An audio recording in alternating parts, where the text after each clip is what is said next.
Dear Mama, take a trip with me back to when you read your first book by Terry McMillan, Elin Harris, or Eric Jerome Dickey, and their names and their characters' names rolled off your tongue like family members. These authors wrote Blackness without explanation or apology. In these books, we were allowed to love, fail, explore, and soar without the weight of being flattened by whiteness. Above all else, those books were page-turning fun. If you, your mama, or your auntie cut their grownness on these books, then you'll love this episode and our guest, Frederick Smith and Chaz Lamar, authors of In Case You Forgot, the story of two newly single Black, queer, and socially aware men who have packed up to start again in love, career, and life in the West Hollywood neighborhood of LA. Zaire James, on the cusp of 30, has decided marriage isn't at all what it's cracked up to be. Despite friends, family, and co-workers loving Zaire's perfect partner, divorce is a necessary step for finding himself and being free. Kenny Kane has made a career of deferring dreams, lowering expectations, and chasing partners not on his level in hopes of finding a love to call his own. However, on the verge of the Big 4-0, he realizes the clock is ticking on all his dreams. As Kenny and Zaire undo the significant relationships of their past, they hope new opportunities, energy, mindsets, and connections will reinvigorate what's missing in their lives, drama and all.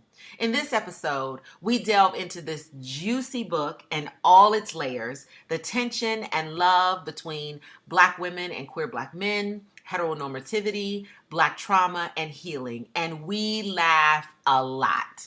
In Case You Forgot is published by Bold Strokes Books and is available wherever you buy books. As always, thanks for rocking with us. We're glad to be back. Don't just listen, subscribe, and follow us on all social media platforms at Them Black Mamas Podcast so you won't miss an episode. Please keep emailing us, keep engaging with us on social media through social media comments, your reviews, and SoundCloud comments. Keep sharing us, even if you just share it with one person. We know social media sharing isn't for everyone. So if you just share it with one person, we are eternally grateful. If you're a new listener, welcome to the ride. Invest in us by becoming a DBM patron, buying merch, or giving a one-time donation. All links are in our show notes on our website, and also the links for you to invest in Them Black Mamas are available there as well. Now, let's get free, y'all, and jump into episode 26 of Them Black Mamas.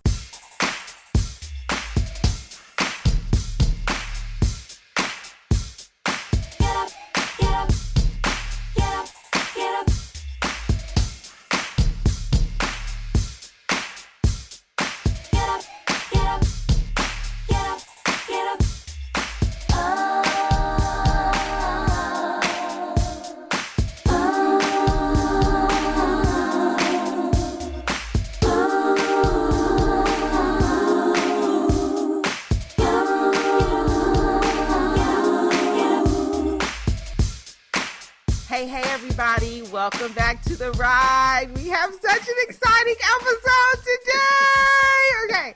I'm Crystal Tennille Irby, mother of 4, 3 boys. I got a lot going on. I got a lot going on with the kids right now. Don't judge me. I forgot how many I had. So I got 4 kids, 3 boys. Don't judge me. Don't judge me. 3 boys and 1 girl. And I'm Thea Monyee, mother of 3 girls. And I'm Nikki Killings, mother of 3 girls. I am so excited. We have 2 very special guests here with us today. I kind of just want to skip everything and go to them. And go to the know. But if you all would like to introduce yourselves. Hello, everyone. I am Chaz Lamar Cruz, and I am the grandson of Barbara Ashley and the son of Natasha Ashley. Hello, everyone. My name is Frederick. I am the son of Sandra Smith and the grandson of Lucky Light. Well, all I right. like that name. Oh, That's gonna okay. fit a They're book. our That guest makes today. it a book. It does. Because during our I'm holding up the book like we on TV. During our mac and cheese segment, we were discussing In Case You Forgot, which is written by Frederick Smith and Chaz Lamar. And we wanted to invite them on to discuss the book, the characters, and also their creative process. And this book centers LGBTQ Black men living in LA. So this episode is going to run as usual. We'll start out with our church announcements, roll right into the mac and cheese, our collection plate cause, and we'll end with Black Mama Say. And so let's start with our church announcements. And here we go. Prepare yourself, Chaz and Fred. Hello, beloveds. Here are this week's church announcements and prayer list requests. We have to center it. There we go. There we go. Y'all feel it? I do. Okay. Here we go. So you cannot dwell on the haters. You cannot dwell on the haters. You don't sound centered. You don't sound centered. So I only have one church announcement, and that's about Black Mama Creative Week. So as you all know, we launched Black Mama Creative Week, which was super duper successful. And if you missed it, the videos are still up on our Facebook page. So you can go to Facebook, Dem Black Mamas Podcast, and you can see videos featuring Natalie Clunas, who is an Emmy Award winner producer for Nickelodeon, Tanya Hales, who is an event planner. She planned Summit 21 and Afrotech for Blavity, and she's also the founder of one of our partners, Black Moms Connection, which is a Facebook group for Black mothers. Also, LaDonia Jeffries, who wrote the Homecoming book, which is a book about a children's book about HBCU homecomings. And Takara Davis, who is an intellectual property lawyer, and she is also known as the creator's lawyer, and she talks to creatives about protecting their intellectual property. We also did a webinar and a IG Live. We did a webinar about the sacral chakra and an IG Live with Yamani Hernandez, who is the executive director of the National Network of Abortion Funds, and she's also a visual artist. So the first four that I mentioned are on our Facebook page, and we're working on transferring everything over to YouTube. And as soon as we do that, you'll be able to see the IG Live that we did with Yamani Hernandez, and we are going to make the Sacral Chakra webinar available for purchase. So make sure that you're following us across all social media platforms, Instagram, Twitter, and Facebook, at Dem Black Mamas Podcast, so that you can know when that Sacral Chakra webinar will be available for purchase. And also, when we put all the videos up on YouTube, you'll be able to see a very great interview with Yamani Hernandez. So that's all I have. That's my only announcement. Nikisha? Yeah, we got a big one. Well, first of all, I'm on the prayer list. Just keep me. You're on the prayer list. Keep me lifted. She been on the prayer list this whole said, first of the year. Just keep me lifted. Keep me Yes, lifted. Lord. But Okay. we, Dem Black Mamas, will be co-hosting Sista Midwife Productions. Yes. Doula training in November. Yes, boo. Yes.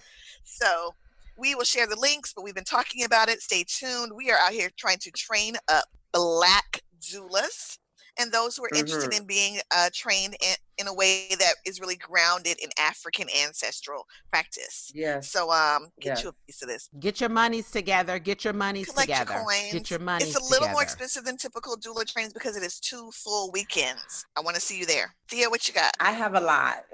Some of these things will roll out a little bit at a time. So one, there are actual literal consequences to me not mentioning that Mark's book. Yay, My Mark. daughter, we're really excited about it. And it's about his custody battle. I'm going to just let y'all know there's tea. So, I mean, y'all going to be sliding in my DMs, and that's fine. I don't mind.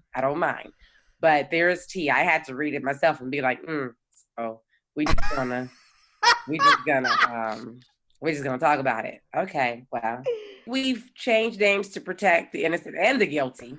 The guilty are prone to file suits. So follow my IG, and his IG is Fatherhood Circle. So there'll be that. I'm also going to be launching a new, more direct service approach to what I do. So people will be able to work with me directly. Nice. A lot of opportunities are coming up. I don't even want to say the names of the partnerships yet because they're like in the middle of happening. Just follow on Instagram and all that. And my last announcement is I just want to give a shout out to Chaz's eyebrows, which are and Fred's skin, which is beaming at me. Fred's skin is so on point. Think, y'all, we can see each other. So I'm very aware that my friends here are striking poses, and I just want to give them shots. They are. I want you to know I see you, friend Chaz. I see you. I've seen the eyebrow, Chaz. I've seen it all. I have no eyebrows. We didn't give him the message that we don't do eyebrows this early. I don't have any. But there, Chaz, please stop it. Stop it. I seen it. And Fred, the skin is popping. And Fred got the rose gold hit. I mean, this morning, I'm just trying to level up. I appreciate that we have guests who are on here making me feel inadequate. I mean, because I come on here pretty haggard. You know, I can clear my throat. I check the outline right before we start. And what's happening right now is Fred and Chaz are telling me, in case you forgot, bitch, this shit is being recorded. And you need to be on point at all times. If you gonna be with us, if you trying to put out books, then you need to be on point at all times. That's all I'm saying. And Fred was the first one here before the host. Fred, yeah. Fred was the first one here. So all that is a part of my church announcements. That's all I got. That's all I got. I ain't got no more. Okay. Fred, do you have any church announcements or prayer list requests? Well, first of all, thank you all so much for having us on, Dim Black Mamas. And my only announcement is I will be assuming the presidency of an organization called CACHE. A lot of us who do this type of work on our campuses around identity and finding out who you are, we're almost like parental figures, big brother figures on a college campus. You can follow me at fsmith827. Congratulations, Fred. That's a huge deal. Thank you. It's my second That's time a big being deal. president, so I'm really... That's great. I love CACHE. Chaz, got any church announcements? I do not, but I would like to echo Fred's sentiment. Thank you all for inviting us here. And for the listeners, you can follow me on Instagram and Twitter at CHZCRUZ. Chaz Cruz. Without the A. So, I have to bring it back. Here we go. Please keep these events and dates and prayer list requests in mind. And for information as well as inspiration, you can follow Dim Black Mamas on all social media outlets at Dim Black Mamas Podcast. And we bring it back. And then we bring it back. As though it ever left. You're welcome. You're welcome. You're welcome. You don't appreciate me now, but you will. Okay, so Thea, do you want to take us into the mac and cheese? I think this is the fastest we've ever gotten to the mac and cheese. Because we're so excited to get to the We're so excited. Okay. So I just want to say Crystal put together a lovely outline.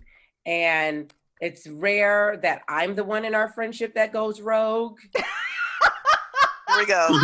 Here we go. All right, I'm ready. But I have an agenda. I have an agenda here. So, you know, we may or may not follow this outline. I don't know where it's going to go, but I'm halfway through this book and I got questions. We are here for it. I got questions at this point with an R. I'm going to begin with an opening reading. Okay. I'm going to read, Saints, if you could turn to page 10, chapter 1 of the book Desire. Or follow along as we do the reading. Should we say Ashe when we get there? Yes, you can. When you're ready, Saints, just say Ashe. Ashe. When you texted me this afternoon, Zaire, that we should talk tonight, he says, I thought it was going to be about my birthday. I didn't think you wanted a divorce. Mario gets up from the table, walks over to the stove, and turns off the fire. You ain't eating here tonight. That's me. That's not the book. That's me. Grabs his keys, leaves the kitchen, then returns to the kitchen. Now, this is important, y'all, because you ever been so mad that you left some shit and came back? Woo! That is another level, right? That was deep. Y'all would have missed that if I hadn't done this reading. This is what we call a close read. A close read. Returns to the kitchen, and looks at me. This is how we ended? Like this, he asked. More of a statement than a question. That's shade, y'all. Shade. That's shade. I'm just going to point out different things that y'all might miss. I didn't say I wanted a divorce. I do. I do.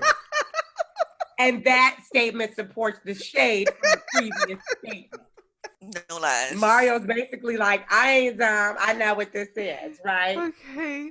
And so because Mario can pick up on the shade, Mario says, fuck you, Zaire. I'm going for a drive. I don't know when I'll be back. Do not check on me, right? The door slams. Now, it's not stated here, but what we can infer is that Zaire wasn't planning on checking up on him.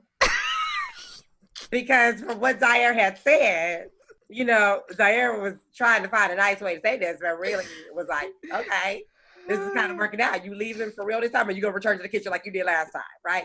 That's what's going on in Zaire's mind. I just want to say that that's good for my close read? Good. That's a great close read. The whole book is like this, and this is why I have to go rogue on this agenda, because there's hashtags y'all need to know about. So I have questions. They may not be as deep as Crystal's questions were, but we're going to see what we can do. First question is, tell us about the inspiration for even coming together to write this book, because I've never written a novel with somebody. I can't even imagine what that would be like. So can you all talk to us a little bit about that process? Absolutely. So first of all, the novel is called In Case You Forgot. You better be on top of it, Fred. You better be on top of it. You know, the Church of Diana, Ross, Detroit. No, that's how you gotta do it. That's how you do the interview. That's how you do it. You're right. I love that. So I hadn't written a novel in about 4 years because I've been in a doctoral program. And last summer, I just had this creative itch to start writing something. I'm always about trying to be busy, doing something productive. I can't sit still. And so I got this email from my publisher, whose label I was on, saying they were accepting proposals. And they were like, we need proposals in like a week. And I was like, Chaz, let's write a book. And Chaz said, I said, sure, let's do it. Because I've always wanted to write with Fred. He's been one of my favorite like authors and writers. And one day, at the time we were working together. And I think I was on my way out and Fred was like, they're accepting proposals and you want to write with me? And I said, yes, let's do it. Oh, wow. So just like that? Just like that, yeah. Crystal. Just like that. They got a whole book done last summer. I ain't no shade. No shade. I'm just saying. Nikisha, you want to write a book together? See how long that took her? See how long? Look at Nikisha. If y'all didn't catch, Fred said he felt like writing another book. True. Because Fred, how many books? That's just a list of names for us of the book. All right. So this is my fourth novel. In case you forgot, the one before that was called Play It Forward. Yes, it was. That, Right Side. I'm in that one. I'm in Right Side of the Wrong Bed. Wait, y'all. Listen to the titles, y'all. Right Side of the Wrong Bed. I know y'all can relate. Don't act sanctified today. It's not the day. I know you have been on the right side of the wrong bed. I know you have. So, and what was the first one, Fred? Down for whatever. That was my first one. And then I also wrote a dissertation. Of course you did. Crystal and I are still in our same first projects. That's all I'm gonna say. Of course you did. So anyway, yeah. So I just said, Chaz, let's write a book. And Chaz was like, yeah. And we were like, what are we gonna write about? And we did not know. And so we met up on one random Saturday at the West Hollywood Library. That's WeHo. That's WeHo, y'all. We dropping key terms. But WeHo, the city in LA. Yes. It's West Hollywood. And so anyway, Chaz and I met. We reserved these rooms and what, Chaz? And then, technology is so wonderful. And I'm a fan of the Google Doc. And at the time I was living in WeHo, and we did know that both of us were in these streets. In these streets. Dating. Because the summer waits for no hoes. That's a quote from the book, y'all. You better tell it. That's a quote from the book. That's awesome. We need a t-shirt with that. I'm sorry, go ahead. We landed on the idea, we initially landed on the idea to talk about the process of uncoupling and dating. It was that general. And we said we can do this in a Google Doc. It's just one long Google Doc. And we knew we wanted to follow two main characters. And we decided to take lead on an individual character. For example, the opening is about an uncoupling process. So Fred said, well, let's write a scene about uncoupling. And then from this character's perspective and your character's perspective. And we would do it, and then we put it on the Google Doc. And then we will, after each session, we will read what each other wrote and then add our flair to both of them. Oh, okay. So you each, because the book is set up between characters. Kenny and Zaire. Kenny came. And so for each chapter, it'll say Zaire or it'll say Kenny. And so both of you wrote on each chapter. You didn't stick to writing about one character. We took lead on each character. And then we added our inputs and thoughts to the character we didn't write. I love it. So I also want to point out a key term. Hose is a key term because of how it's spelled. This is true. Heaux. Yes.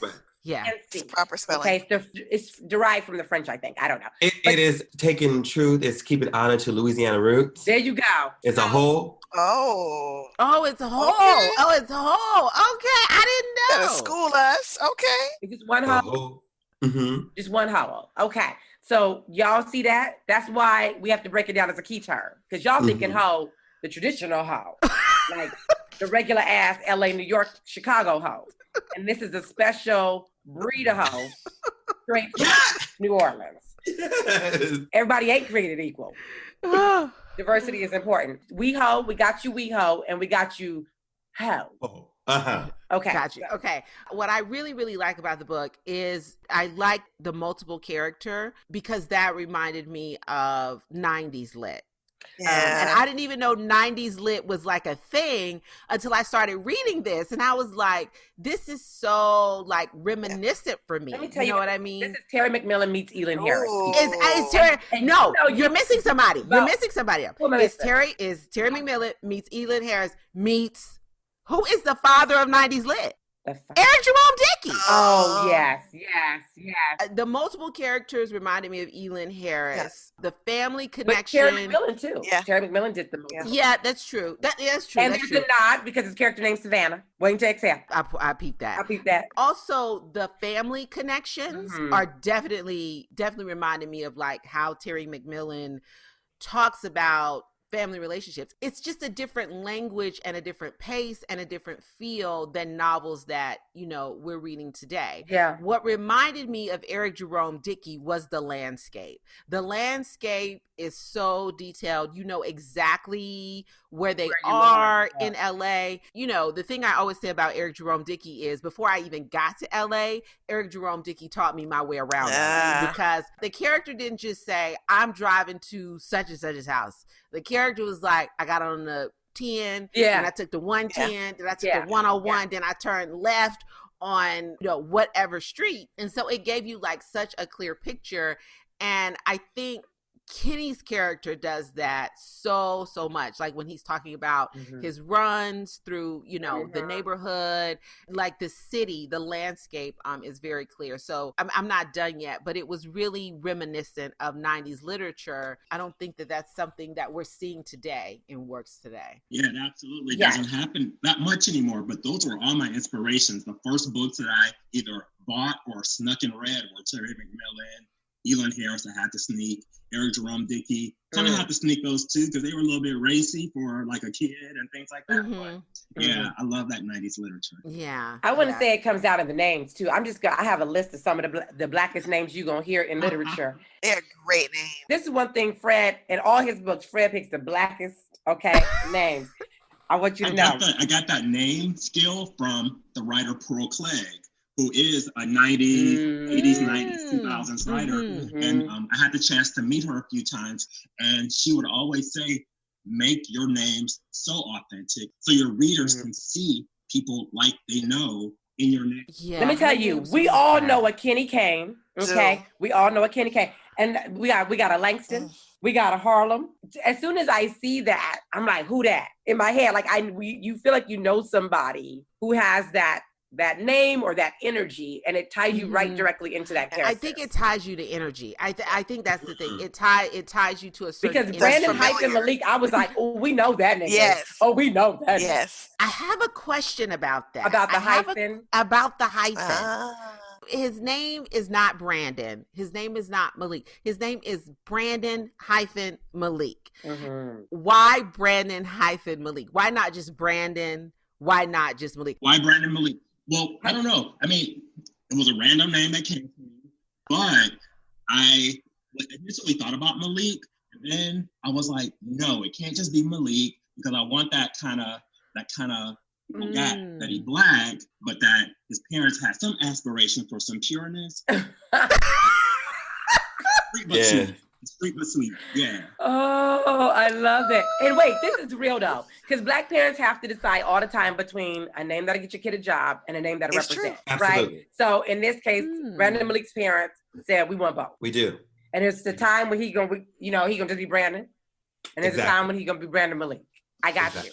I have another question. Matriarchs are central in this book, right? I love the role of matriarchs in the book. And can you talk about why they were so central to the characters, the role that Black women or Black mothers play in the lives of Black LGBTQ identified folks, especially thinking about as they get older, as they come out and things of that nature. So I would love to hear more about that tie-in. Because they're present even when they're not. Yeah. Yeah. I think I should share this detail about the book because you said they're present even if they're not present. So both of the characters' mothers have transitioned. They're dead.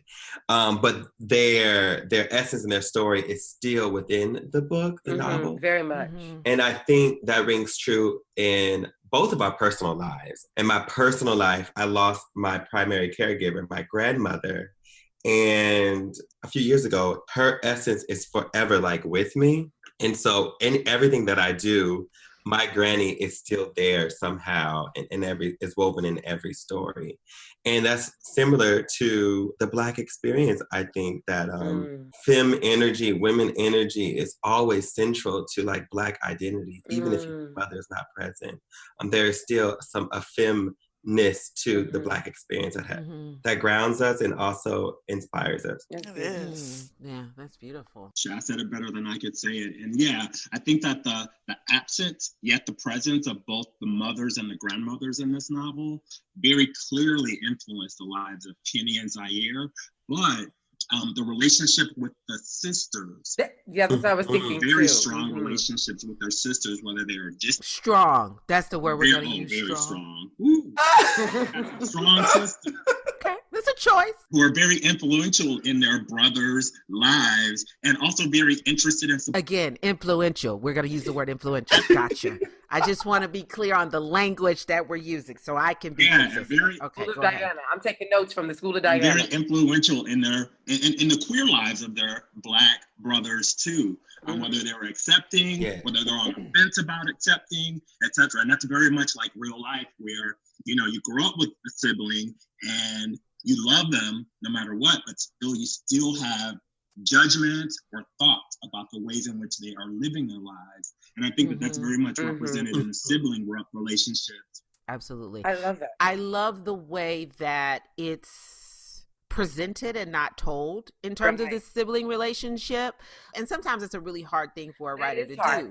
That's one of the things I'm always challenged with. Yeah, because you have to trust that the audience will pick up on that. One of the things that I loved, first of all, the titles of each chapter. They are too. They are. But this is what I mean about you show instead of you tell. Like, if you don't know what ethnicity Kenny is, you know from jump, just from this sentence alone. This is on page 13, Saints. I'm in the back of the limo, just minutes away from the church, where my two sisters and I will give the performance of a lifetime. Yes. And like, I knew instantly, it's a Black funeral. Yes. I knew immediately. But if you're not Black, you'll be like, oh, are they getting ready to go on stage? Yeah. Are they getting ready to have a show. No. They get ready to do a presentation. But if you're Black, you're like, they might have gone to the funeral. Yeah. And there, that's what I'm talking about, showing the relationship and not telling us the relationship. We're about to give a performance. So there that there's some tension there. There's some love there because all the characters showed up at the funeral. So there's some love there. But there's also some tension because you're putting on a performance. And I think that's the essence of like every Black funeral, tension and love. You know what I mean? Yeah. So I love that. I thought it was such a powerful opening paragraph. I loved it. So I want to talk about some of these intersections because I feel that outside of mothers, Black women and gay Black men have a special relationship. True. Like literally we would be married if, other things worked out that way. Because Absolutely. So fucking compatible, right? Because we could come home and talk about shit like this, y'all. Socks, slides, and shit. And we get each other on this. I need y'all to open your minds for a second. If you weren't in such a binary world, okay? I want you to understand, what would it be like to come home to your wonderful partner and be able to talk about, yeah, bitch, someone almost got me in these slide socks and shorts. And really not even have to explain that shit. As soon as I saw that in the book, I was like, I know that nigga, right? Like, I know that, right? Because especially, I don't know if that's the LA thing, because we can wear shorts. No, it's not an LA thing. Okay. I don't know if that was California privilege, but no. I want to say that I didn't know, y'all, that we can call it perpetual basketball casual. The way that we can inform each other, we out here running these streets without the right language. We could be having hoes, right? Perpetual casual basketball. There's terms for this shit that we don't know because we not reaching across the aisle, is what I'm saying. We could be out here with language, people. Situation. Situationship. There's a situationship. Listen, this is language, y'all. Accurate, when I saw it, I said, oh my God, I know that shit, right?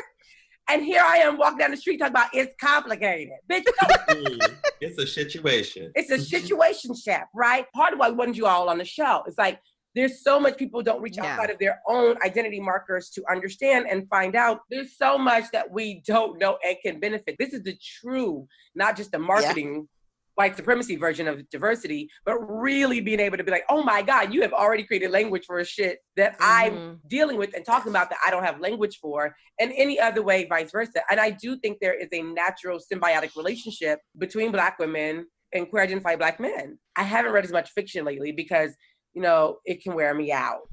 Sorry. But when I started reading this, I was thrown back into when I was reading a fiction book a week because they were so interesting and so good, So, I mean, if you guys could talk to us a little bit more about these relationships, the importance of friendships, and how you see some of these intersections with other communities. Talk about that, because I don't even know if that's intentional, but I know you all behind the scenes, so I know that intentionally in your lives, you all are very intersectional people, and that's something that you are intentional about. But did that just come out in the writing, or was that something that you all were very conscious and intentional about? Yeah, that's a really good conversation, and hopefully we all can chime in on this. So I definitely think there is a kinship between Black, cis, heterosexual women and Black queer men. There is and there should be. There's a tension and there's a love there. And I think that some things, like on a basic level, that we have in common is that if we have love for Blackness, then we both want Black partners, right? We want Black partners who are able to contribute to the house, contribute to the love in the house. But then I also think there's this tension too, or I don't want to say competition, but a tension, because at the same time, while many Black women and queer Black men have similar wants, likes, desires, educational attainment, doing stuff, doing shit, making stuff happen, there's also like this, well, if we both like Black men. Right. Yeah. Right. Talk about it. And I also think that this is where we can be really great allies in terms of helping to make sure that Black men, no matter where they fall on the gender spectrum or on the sexuality spectrum, if we can allow people to be out and open about who they are, there would be no need for that well, the tension will probably be there, but if we can both build spaces where Black men can be whoever and however they are, I think that we can create even further alliances and relationships. That's just my initial thought. I don't know, Chaz. Yeah, no, that's great. Else? Yeah. Chaz? I agree with Fred. Yeah, and Thea, you were asking about like, did it naturally come out in our characters, like the intersections of identities? I think it did, and I think it helped like that we wrote together and also like looked at each other's things. And I also want to bring up that it was like also generational things that that appeal to certain crowds and that didn't appeal to me. And I'm sure there are things that folks who are a 90s kids will pick up on. That's also a cool thing about like writing with Fred is that we honored both of our experiences in our stories. And then the tension, the relationship. I think in the book that the character is Zaire and he references his sister, Savannah, who I love. She was like one of my favorite characters. And how like their tension, and he didn't understand what the tension was, and he questioned if it was tied to his queerness. And I don't want to give it out, but I think that's a question I think we think about, is our queerness cause of attention between like our sisters, our aunties, our mamas, and yeah, and we talk about that I think a little bit in the book. I've learned so much from you and Fred. And I know one of the first lessons that you taught me was the spectrum of sexuality. I remember you and I were having a conversation one day and you were like, well, I could probably have sex with a woman, but probably never have a relationship with the woman. And I was like I had put everyone in boxes. You know what I'm saying? Like, even in terms of sexuality, like, okay, if you're gay, then you like men, you could never have sex with. But when you and I have, and I think you were like 19 or 20, and you said that, and that just really opened my mind in terms of sexuality. And it was really liberating in terms of the way that I saw relationship and how I shaped my relationship and how I had thought about my sexuality. I felt like, man, I didn't even know these things were an option. I thought like, I'm this, you know what I'm saying? I'm this. And so this is how I performed that particular sexuality. I didn't even realize that I had options of exploration. That's what I was going to say. Yeah, I think that's very true. That's what I've gained from my relationships with queer Black men. I've definitely gained permission to explore. And that's something that, you know, heteronormativity does not offer whatsoever. No. You start to say, well, why do I like that? Or why don't I like that? Like, and you realize that none of that stuff is actually even tested, tried, or possibly even true. Yeah. That's what I'm saying. Like the benefit of what's offered in return for the permission to explore is this sense of groundedness, this sense of rooting that Black women offer, this sense of home and this sense of like, I'm not going to let you go off the deep end and I'm going to give you love. So much love and nurturing and everything I can offer in that way. Yeah, I agree with everything that's been said. The tension I find fascinating. I don't, because Fred said, even if there isn't, I guess, a competition and, you know, there isn't, you know, I don't know what the word is, suspicion or whatever, you know, regarding the men that they encounter, there still is some underlying tension, which I think is really interesting. I don't know how that gets removed from those relationships. Now that's something Elin Harris... I was about to say, let me tell you something. When I first started Elin Harris, I was very new to my journey because Basil fucked up a lot. Yeah, he did. And I remember having a conversation with a friend and she was like, well, Basil's gay. And I was like, I don't think Basil gay. Was not Basil. I don't think, but she was like, no, if you have sex with men, you're gay. I remember then thinking, I didn't think that he was gay, but I think the suspicion is rooted in homophobia and fear. Can he seduce my man? Yes. Do you know what I'm saying? Yes. And there's another thing I feel that it's like a gay man can be my best friend. He can be my makeup artist. He can be the choir director. He can be my shopping partner, but he can't be my son. Right. I want to take it a layer deeper because that is actually rooted in heteronormativity. I don't want to, that is not the queer community's issue. Right. That's true. It is our issue to say that people have to be in X, Y, and Z or else, you know. And so it's our job to really challenge that and ask ourselves, did we choose a heteronormative life or were we conditioned for a heteronormative life? And not to have fear of exploring those things, because I always say this, my heteronormative couples don't talk enough. And my queer couples, they may overtalk sometimes. So I say, y'all process a lot. But I'd rather have it processed out and there be like clear understanding. Like there's so much conversation around consent and wants and desires and needs that are not happening in heteronormative spaces. And we know when those things don't happen, what happens is violence. Yes. It's very similar to white supremacy. When there's this form of repression and suppression, there is an acting out of violence, and you mad because you're not free. That's why you mad. You're mad because you bound yourself. It's not similar. It's a form. It's a form of it. supremacy. Yes, absolutely.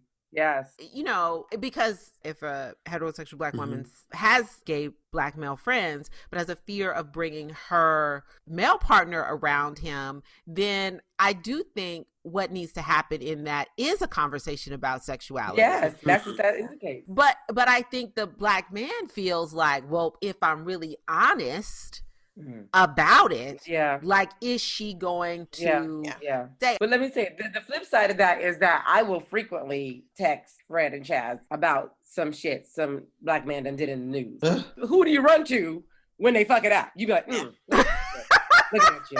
Look at that. Making us all look bad. Making us all look bad. Why? Or we have that pause where we're like, are they Black? We know on both ends, we know that the person is definitely a man and is definitely straight. Because we know it's not one. We know they're not queer, and we know it's not a Black woman. We know we don't even have to ask. We're like, we already know. And then we join and we're like, see there, look at it, making us all look bad. I'm just saying, I'm not afraid to put it out there. Because you know what? I'll tell you what, in both communities, we respect. Like, you don't do certain shit in public. There's an etiquette. And when we see some shit that got breached, we be like, you know who it was. I don't even know how I feel about you bringing that to mind. I don't either, Nikisha. I don't know. Find the lie. I said, Thea, find the lie. Share that.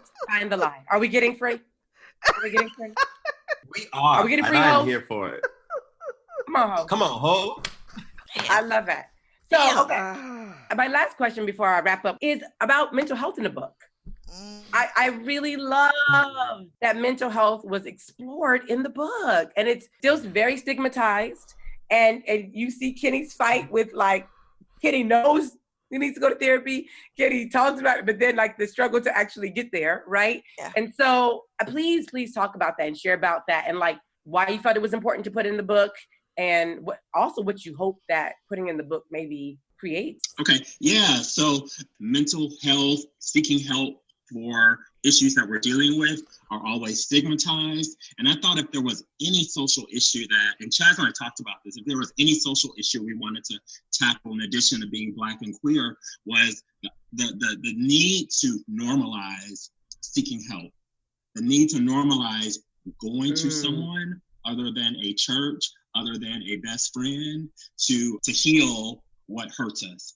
And that was important. And so, for that character, Kenny, yes, the struggle with knowing that he needed help, but also resisting it. I think that's where a lot of people who I know kind of fall. They know they have issues to deal with. They know that they want help, but either because of not having the money or the insurance, or just having the courage to just get online and find a Black therapist, find a queer Black therapist.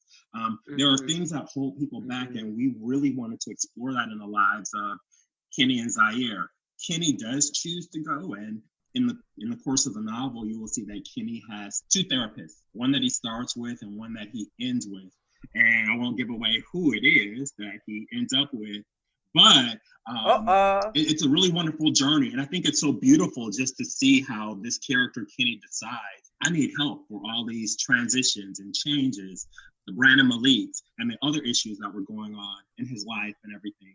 And then I think for the character of Zaire, and Chaz can talk more about that, Zaire also understands and realizes that therapy could be very helpful, but Zaire does many other things before deciding what to do for help. Yeah.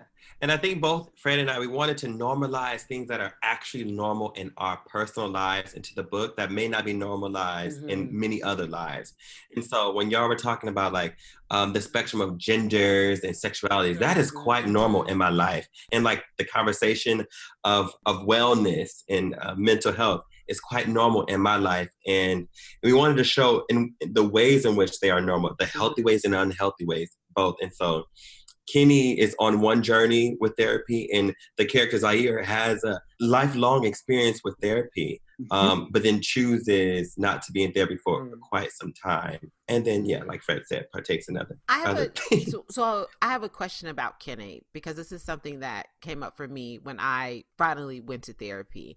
For me, I don't know if I feel like Kenny is necessarily resistant. I feel like... Oh, you know what's coming out here, y'all. Crystal sees herself in Kenny. Yep. I do. So she doesn't want to label Kenny resistant. There it is. Because Kenny has issues with worthiness. Period. Because I think Kenny would tell someone else to go to therapy. But I feel like Kenny doesn't believe that he's worthy of therapy. He doesn't know if therapy will work for him. When I finally went to therapy, one of the things that I realized was my fear is that it's not going to work, that I'm that broken, that therapy won't work on me. And Kenny has gone through some traumatic things. Both of your characters have gone through traumas, real traumas. And I didn't, based on my own journey and talking to some other people as well, I don't always believe that Black people's resistant to going to therapy is because they're resistant to therapy. I think they may feel like, I don't know if it's going to work for me. I don't know if you wanted to talk on that, or am I just on my own path here? It could be a subconscious resistance. I mean, because the resistance isn't in itself necessarily conscious, right? Resistance is any sort of barrier, right? Right, 100%. And there's a lot. There's external barriers and there's internal barriers. So I think what you're talking about is an internal barrier that's still, in a therapeutic sense, it's still a form of resistance, but it's not a conscious intentional form of resistance. It's not a resistance based on like, I don't believe in therapy. Right. It can, you know what I'm saying? That. Some people can say that. That's not what the core of it is. Yeah. No, that's a good point. I think going back to the character Kenny Kane, because Kenny Kane is Fred novel 1, Down for Whatever, correct? Kenny Kane is the right side of the wrong bed. Right side of the wrong bed, that's right. Right side of the wrong bed. And so there are a few years between the two novels, and I think our culture has shifted when it comes to like therapy and people who are excellent in everything, like Kenny Kane. I don't think therapy was discussed on Right Side of the Wrong Bed at all. And I think as a culture, we wasn't even there talking about therapy like we're talking about it now. And I think so it has been a natural shift for Kenny to even entertain therapy in this one. And I don't think we discussed the resistance with Kenny with therapy at all in the book. But it's there. It is there. Yeah, there is that resistance. Just to thinking, will it work? And I think that you all are so right when you say in real life, many of us are quick to point out to other people, go to therapy, go talk to someone. Yes, all the time. You should say all the time. All the time. Knowing full well, but they're sitting up there crying every night at home with the blinds drawn and everything and telling everyone else what they should do. Yeah.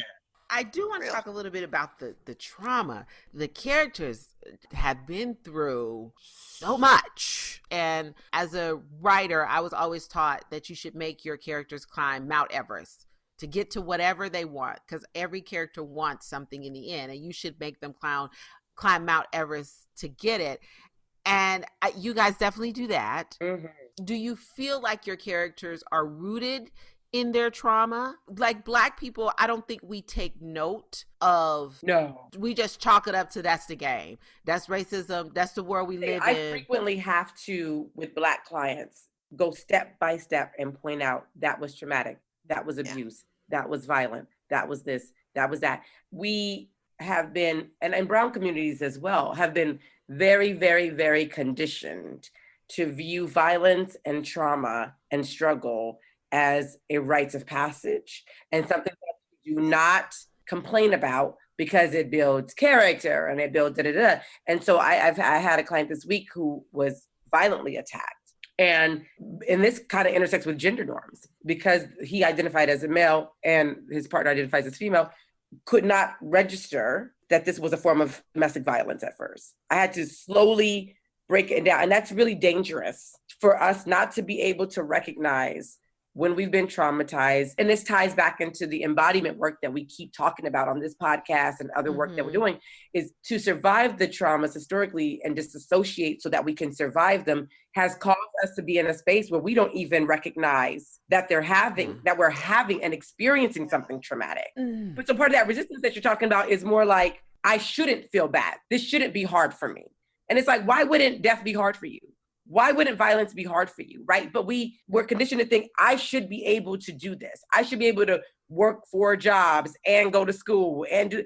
Where's this should coming from? We don't feel it. We have these heightened cortisol levels all the time. Krista, when that question about like trauma in our characters, when you first said it, I was like, oh shit, like the characters, they're whole ass people and they are really experiencing a lot. And I think from my experience, I've been taught from Blackness that like someone else has it worse than you. So no matter what kind of experience you're going through, someone else has something worse off than you, so just go through it. And in my personal life, it took therapy to help me see I went through a lot of things that I did not know. Zaire's family had a raisin in the sun moment. Do you know what I'm saying? Like, I mean, it's in the first couple of pages. I, Zaire, am the oldest, and you run through your life history. That's a raisin in the sun. That's what happened to them. You know, how, you know, his family gets the house and all of that stuff. And I had to read that twice because I was like, oh my God. Like, but I honestly think 10 years ago, I wouldn't have read it twice. I would have been like, oh, I just would have went through it. Do you know what I'm saying? Right. Same thing with Kenny's character. You know, when you talk about, you know, what happened to one of your partners, I had to go back and read it twice because I was like, oh my God. Like, and I began to think how traumatic that must have been. And yet it just makes me think so much of whenever we say, what do we love about being Black? Oh, we're so strong. And I'm like, no. Like, what if our strength was based on our creativity versus the trauma that we're able to endure? Yeah. And then think about the levels at which we have to perform. Right. So because they're performing highly. Right. Yeah. And if we're not highly performing, then we're assumed to be so many negative things, even amongst ourselves, when really those of us who are not high performing are the ones who are actually dealing with the trauma, like who are actually in it, who are actually allowing it to take over in their lives, in their spaces, and they're in it. Right. The rest of us, if we're high achieving, we're just not in it. We've just associated and said, I can do this. I can do all things, blah, blah, blah. We've been through worse, da, da, da, da, the whole mantra, right? And so that's what really pisses me off. So with that hierarchy in place, what really irritates me is those who've made it, looking down on those who don't, because we see that in family systems therapy as well. The people who haven't made it per se, and I'm using air quotes, are the people who are the identified patients. They're the members of the family that says, shit is fucked up. If we don't have identified patients in our family, we will go on pretending things are not fucked up. We need to be grateful for the people in our community who show us addiction, who show us violence, who show us what's actually happening. Because if it's not for them, the rest of us will go on pretending on this ideological, illogical, irrational binge of, you know, well, I made it. And it's like, you made it by pretending that shit don't exist, right? Like, they are here to remind us we're not healed yet. We have work to do. And there's still things, because think about it, the things that we see plaguing our community are sacral chakra issues. That's a whole nother level. But things like addiction and things like grief and unfiltered grief, right? All are part of the sacral chakra. And these are things that people in our community who we believe make us look bad are actually exhibiting the symptoms and saying, this is not over. This is still not dealt with. This is still here. Yeah. 100%. I also wanted to just like note that the character Kenny Kane, it took the death of a Black woman, his mother, to finally let him see that he needed outside like assistance and support, like mental health. It took that character to be removed from his physical life. Yeah, that trauma to go to therapy. But everything else in his life was the same. Like all his patterns from Right Side of the Wrong Bed to this novel, they were all the same. But when the character lost his mom, that's when it was a red flag. Yeah. I also had a moment with Zaire when he is confronted with some of his behavior. I love that. And let me tell you, my connection to Zaire was that Zaire thought that it wasn't an intervention about him. He thought he had figured out what the meeting was about. It was like, oh, we're here for such and such. And it was really about him and his behavior. I just want to say I've been there, and I appreciated you showing how that can, play out for some of us. You know what I'm saying? You know what Crystal and I call that kind of moment? We call it little TV on the big TV. Let me explain. There was a moment when I had been living single, and in my house, we called it the sanctuary. I mean, it was every single Black woman's fantasy about escaping to this home, right? It was, wine was always there. Tea was always air there. Conditioned. And just she open had windows. Sheer curtains and just open windows, and the breeze would flow perfectly through the house. It was heaven. It was amazing. And then first she time fell I in went love. there. Yeah, then she fell in love. And when she fell in love, that came with people and people's stuff. And so, the sanctuary began to feel tight. And I hadn't let go of the sanctuary. So Crystal came to visit, and the sanctuary had changed. And I was still under the delusion that it was the same sanctuary. And Crystal said, I need to point something out to you. Okay. Because the first time I went, it was like this big screen, beautiful TV. When she came back, she pulled me to the side. She said, bitch, there's a little TV on top of the big TV. Because the big TV had broke. Oh. And I was like, what do you mean? She said, bitch, you're sitting in your living room with a little TV on top of the big TV. And so we call those moments when you break the delusions and somebody's like, I need to point out to you what's actually happening here. There's a little TV on top of the big TV in the sanctuary. And she's like, it's gone. The sanctuary is gone. She's like, the vibe is gone. The feelings What was happening to Zaire is that his family was trying to go around it and do it gently, right? But because Zaire is so still stuck in his thing, and I was trying to point out to Thea that her partner had moved in because she kept saying he has his own place, he hasn't moved in. And I was like, in the sanctuary. Man, he done moves in. Like he's here. He's here. And she kept his stuff is all around the whole time I'm there. No shade, because I love her partner. He's there the whole time I'm there. Me and him are chopping up. I'm like, he lives here. Like, why y'all still paying rent? He lives here. I want y'all to know that fucked me up. Like, my head was like, what? Wait. And I kept bringing these things up, like, he's moved in. I think you just need to accept. And finally, I had to say, bitch, just his little TV is on top of your big TV. He is moved in. I could not look at that place the same after she said that. And I think that's what happens to Zaire. It's like, Zaire! You got a little TV on top of your big TV. You're not dealing with what has happened to you. So I just want to say I appreciate it. I appreciate it. We all have those moments. The book is so real. We love it. We could go on all day about it, but we want our listeners to actually support it and buy it.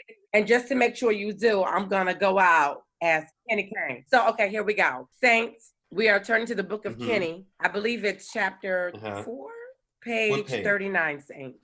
When you have it, please say Ashe. Ashe. Ashe.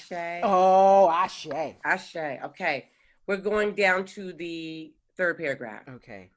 Not that there's too much special about Brandon Malik to be sitting up here by myself on a weekend evening. The details. At least that's what I tell myself. He's nothing special. To try and face reality that Brandon Malik and I are no more. I've always been a sucker for a slides, socks, and shorts kind of man. There it is, y'all. What I call, notice the language, pick up the language, run with the language, but make sure you cite what I call that perpetual basketball casual look. We have all been fucked up by that look. Here's the next line. But there's only so much slides, socks, and shorts. Church. That is a word, W-E-R-D. Church. Once I hit 30, I turned back the clock on my dating choices and went only for younger men. Listen, this is where we intersect, y'all. We know we got stands out there, okay, who will relate. Now, months away from turning 40, I'm reconsidering a belief I've clung to, that younger men ask for so little, yet give so much. Is that true? Definitely not in Brandon Malik's case. When I stated I wanted more than a lot of good sex, good drinks, good dates, and good times, Mostly, here comes the shade, at my expense, because I pay for everything all the time. Wait a minute, I need you to understand. Black women will, All the this is what time. you always tell me. We will always tell you how much we pay for shit. Intersections, y'all. Closing verse. Brandon Malik, he was up front and steadfast, and wanting no rules, no labels, no What is that, Thea? What is that called? The verbal contract. It's called the verbal contract. The verbal There's contract. Talks out there about that. We'll link you to the YouTube. I stayed in it anyway. Because the sex was good. The sex was good. The sex is good. You know why? And we can say it here. We can say it here. It's a safe space. Companionship with me juggling work, doctoral classes, and everything else that comes with adulting. I'm a mess and I need therapy. Listen, y'all. We've done all we can for you today. Now, why is it called In Case You Forgot? That's my last question, and then we're done. Well, you got to get to the end of the book. I just want to say that's a good Black mama say.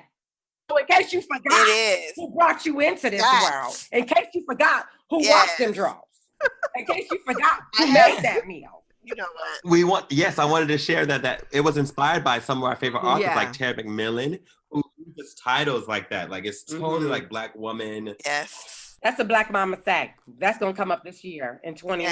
Yes. I would like to ask Fred and Chaz, where can people find this book? You can find it at all local book retailers, on any of your favorite online site, the publisher, Bold Strokes Books. Fantastic. I love that wherever name. you buy books, you can find In Case You Forgot. Thank you. That's amazing, y'all. I feel better. All right. Yay. So now we're going to move into our collection plate cause. Collection plate causes are causes, organizations, initiatives, art projects we feel deserve to be amplified and are worthy of your time, attention, and yes, sometimes money. If you can't donate, we ask that you pass the collection plate by sharing information about it on social media using the hashtag collection plate cause. This episode's collection plate cause is the National Network of Abortion Funds. And if you have been paying attention to anything going on in this country right now, you know that reproductive justice is being attacked. And it's starting in the red states, but don't think that it won't spread to the swing states. And abortion is not where it's going to end. But if we don't fight back now, when they begin to infringe on other autonomous rights, you'll be able to look back to this moment and see where it began. So that's why we chose this as the collection plate cause for this episode.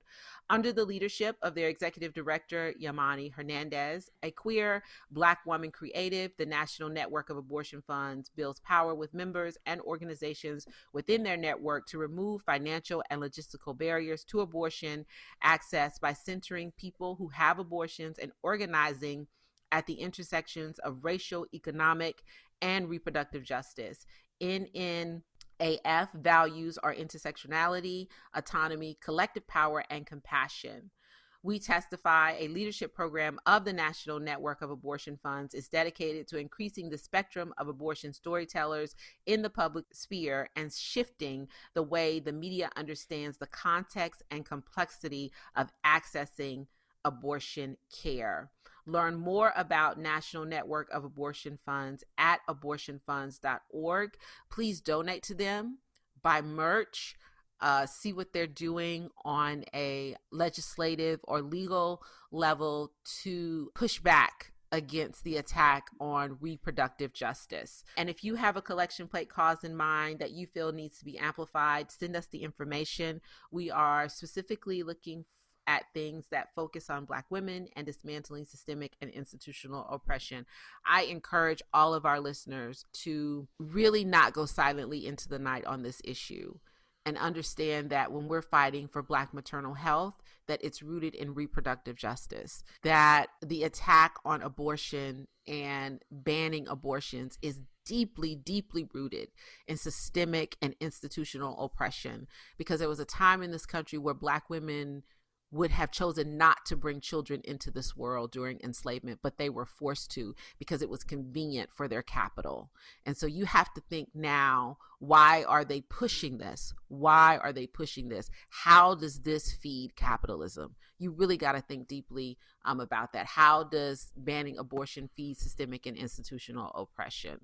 So I encourage us not to go silently into the night on this and figure out what you can do on a state, local, and federal level to push back against this attack. All right, that leads us into Black Mama Say. Our final segment of every show is Black Mama Say, where we put our own twist on sayings Black mamas have been saying for ages. This episode's Black Mama Say is Last Time I Checked.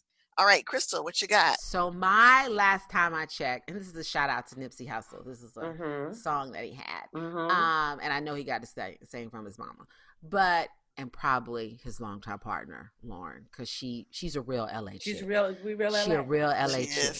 So this is a throwback to Thea Monyee. Oh, here comes me. Is this the theory? This is the theory. I'm so excited. Last time I checked, which was last week, cows are not indigenous to Africa, which is why Black folks are lactose intolerant. Thea brought up this theory a couple of episodes ago. Nikisha and I scoffed at the notion. Scoffed at the notion. I'm continuing to scoff. I'll just be real. To the point, I edited out of the episode. But thanks to my students in Writers Well Youth Fellowship, one of my students said, Black people are lactose intolerant, and I don't believe that cows are a real thing. And I was like, oh God, you sound like my co-host. And so she researched it, and according to Wikipedia, because that's as deep as we had time to go, okay? Cows are a crossbreed of cows that were in India and also in Europe, and they were brought to Africa, but they are not indigenous, to the point that my student in Writers Well will not call a cow a cow. She calls it something else. I forgot the name, but she doesn't call it a cow. Can we spell cows the way we spell hoe? Can we figure that out? Tell me the Creole way to do that. Chaz won't be a part of it. Because we're not calling them cows. They're cows. We'll figure it out. But my bottom line is, we're not going to legitimize this shit. We have been eating fake shit for a very long time in this country. She didn't say they were fake. She said they weren't indigenous to Africa, which means that is probably why they don't, that doesn't mix well with our bodies. They're just fake milk. She didn't say that. Whatever. It is not a coincidence that all Black people can't eat that shit. It is not a coincidence. When you hit 30 and you look at every Black person and they avoided ice cream, bitch, that's a conspiracy. That is an actual government-led experiment. We got to get off it. The codes. Nikisha is on her phone looking it up now. Jesus. What are you finding, Nikisha? We got to get off these codes. Don't fuck with these codes. The entire Maasai culture revolves around cattle, and it has for centuries. I don't know what happened. But see, are those are not codes. No, that what she's saying is it was a different type of. It wasn't like what we see right now. It's not the cow we see. Right, that's what the research. And most of their dairy product came from goat, not cow. So even if they use the cow for meat, they weren't necessarily using it. And so the cows that we engage with now are ones that are indigenous to India and Europe. Those are codes. We don't fuck with them codes. We don't fuck with them codes. Right. Chaz is gonna work out the spelling. I don't have those roots. Last time that I checked, Thea doesn't do the research. She's ahead of the research. So that's my last time that I checked. All right. I'll allow it. Thea, last time you checked. What happened last time? It's my turn. Ready? Last time that I checked, okay? Last time that I checked, Patti LaBelle will literally come out of a wig and shoes to put on a good show. And when I say literally, I want y'all to understand, okay? I didn't know what I was setting myself up for when I bought my mama Charlie Wilson and Patti LaBelle ticket. If you've ever played the game Punch Buggy, we played it, but we played it by pimps. So when we saw somebody matching from the hat to the gator, we was like, Pimp Buggy. That's what we played. And there was a lot of pimp buggying going on, okay? Yeah. Patti's performance, okay? Patti came out, sharp as a tack, of course, 75 years old, coconut oil to the nines, okay? Coconut oil down, okay? Nice. And glistening. And I was in the back. I had back seats. And performed and sang, you know, and Patty's at the age where you could just sing like the highlights, you know, I love you. Yep. And then you let the audience sing the rest. Yep. Right? So that's what like 50%, She that's ain't like doing the whole 50% of song. the She ain't performance. doing the whole song no more. It's important to note that Stephanie Mills came on before her. So she was. Oh God, that's a show. Here's where it started breaking down. Patty started having hot flashes. There's a fan on the stage. One of them industrial ones that, you know, your mama get when she going through the change. Right. And so Patty's venturing over to the fan and now she's singing at the fan, like not to the audience, right? And I guess the sweat is making the glue unstick from the wig. So Patty has somebody. Now, mind you, I want to be clear. Patty has not stopped singing. We're still getting the loving it, won't you, babe? We're still getting that over the fan, okay? And so while she's singing, she motions to the hair glue guy who comes out and starts. Why is the hair glue guy standing in the wings though? Because we knew this could happen. and so he starts re-gluing it. She does a wardrobe change. Wait for it. But the wardrobe change is the same outfit in a different color. Boom. You wasn't ready for that. Same exact outfit, different. From pink to purple, right? Switch the shoes. At a certain point, she took off the shoes, and then she motioned for the hair glue guy to come back and help her put on her shoes. Wait, never missed a note. Sang with no pause. Sang through the whole thing I'm saying. Everything I'm saying, she sang through, okay? When the guy helped her put back on the shoes, there was one of each type of shoe. So now we got Patty up there. The lace front is lifting. The hot flashes, the fan, 2 different shoes. And Patty didn't miss a note. And so last time that I checked. Absolutely. Last time that I checked, okay, these young bucks can't pull that shit off, okay? You got to give homage. The whole show would have stopped if some of these bitches' wig popped off, right? Yes. So I've seen Fantasia take off shoes, but I've not seen all that. Listen, and I believe Fantasia could do it though. So y'all saw on stage the guy gluing. Saw that on stage, and they did a close up on the mismatched shoes. And Patty said, "Y'all got me out here with my wig coming off, my mismatched shoes. I might as well finish my show." Yeah, and so what you need to know though, y'all, if you are of a certain age, if you go into these shows, is one, if you go into a Beyonce show, you've been spoiled. You're gonna see the whole transition. 45-minute break between each act, so you know. Because I was like, oh, it's going to be a tight 3-hour show. No. 30 when we got out that bitch. Or we started at 7:30. And it had a lot to do where you can see the whole crew breaking down, setting up, changing bands. I was like, Beyonce would never show me this. And Charlie Wilson, in case you're not prepared, has full fucking choreography. And jackets that light out. He does. So nobody told me, I'm telling you, because they might be coming to your town. And I want you to know. I saw Charlie. He still got his notes. I saw Charlie with Bruno Mars a few months back. Last time that I checked, you know, that's what it is. So put some respect on her check. Patty earned that shit. Go ahead with singing just the choruses. Yes. All right. I'll ask our guest. Fred, when was the last time you checked?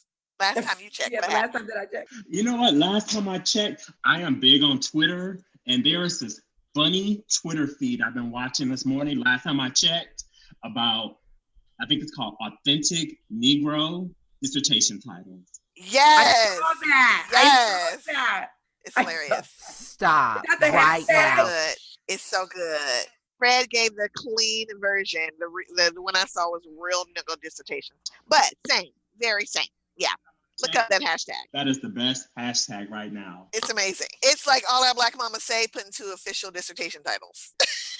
I have to find it. What's the name of the hashtag? Real nigga dissertations. It's so good. It's amazing. Yeah. By the time it'll be old news by the time our listeners hear this, but I want them to go back and find it because it's so good. Oh my God. See something? Grown ass black boy said, "You got me all the way fucked up." An in-depth exploration of the mischaracterization and false assumptions assigned to black people. Fred, thank you for bringing us life.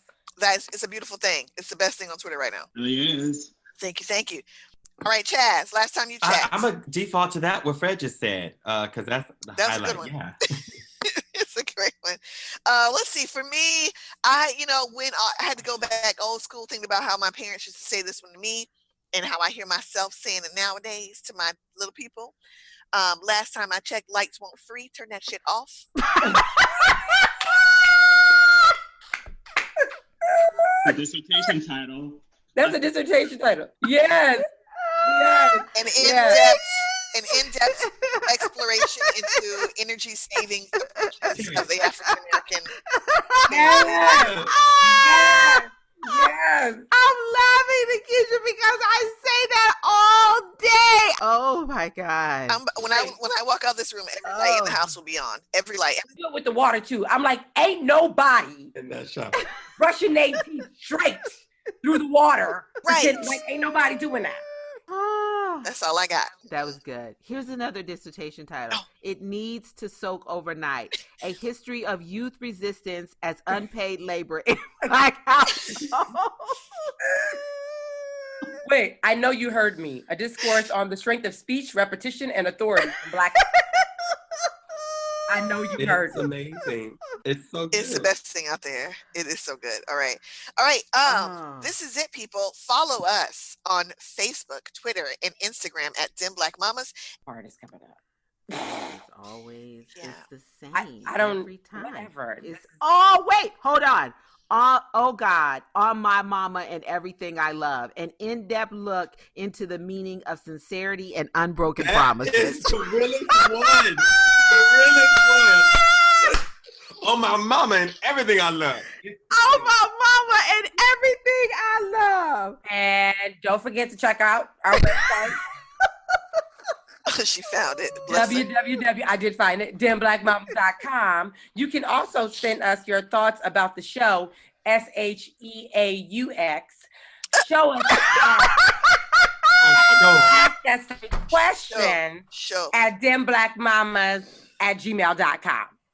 And special shout out to all of our Patreon members, all of our patrons. We thank you so much. Thank you to everyone who has bought merch from our store on Teespring. Please go there. Please think about becoming a DBM patron. It's $2. You can get in for $2 a month. Special shout out to them. And also, don't forget to go get In Case You Forgot. You see what I did there? In case you forgot. So catch your dreams and stay rooted in Joy. I'm Joy. I know I'm Joy. Freedom. Mm-hmm. And Crystal.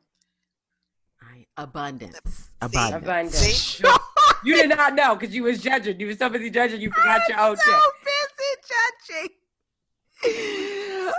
Okay, that's all we got. Thank you, Fred and Chaz. Thank you so much. We love having you on. Thank you. Thank you. That's all we got. We ain't got no more. Gots. GOEUX.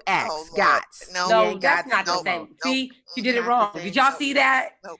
How is it not the same? That's not even how that Crystal, works. you know we talk about spelling. We've talked about Does it have to be a noun? No. Does it have to be a noun? No. It's replacing O. It's replacing the O sound. You can't just throw ox in there. Oh, so there's no O. Okay. Are you gonna edit this, or maybe we should keep this? No, I'm gonna take this. No, I don't think you should. I don't take this part out. That's all we got. This is what happens when we lose Reading Rainbow. This is what happens when we lose Reading Rainbow. Butterflies in the sky. Oh, we ain't got so more. We out. Oh gosh.